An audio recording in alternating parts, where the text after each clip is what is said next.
আসসালামু আলাইকুম রহমতুল্লাহ। আপনারা যেটা দেখতে পাচ্ছেন সেটা হলো শ্রীলঙ্কার কলম্বোতে অবস্থিত দারুচিনি বাগানে স্মৃতি জাদুঘর। এটা ইংলিশে ইন্টারন্যাশনাল মেমোরিয়াল জাদুঘর বলে থাকে।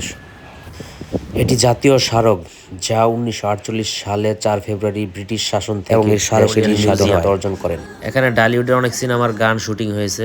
এটা দেখতে অনেক সুন্দর, এজন্য দূর থেকে অনেক ফরেনার পর্যটক এখানে আসে। এই জায়গাটা শ্রীলঙ্কার অনেক পুরনো ঐতিহ্য বহন করে। এটি শ্রীলঙ্কার প্রথম প্রধানমন্ত্রী ডন স্টিফেন সেনানায়েক মূর্তি ধারণ করে এবং জাতীয় স্বাধীনতা দিবস উদযাপন সহ বিভিন্ন সরকারি অনুষ্ঠান ব্যবহৃত হয়ে থাকে।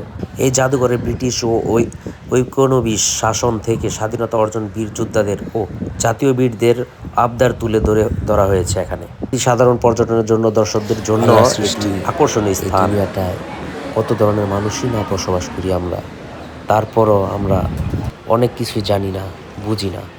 আমাদের জ্ঞানের বাহিরে অনেক কিছু আছে যা আমরা জানি না। এগুলো দেখতে হবে, বুঝতে হবে, শিখতে হবে। আসসালামু আলাইকুম, সবাই ভালো থাকবেন। আল্লাহ হাফেজ।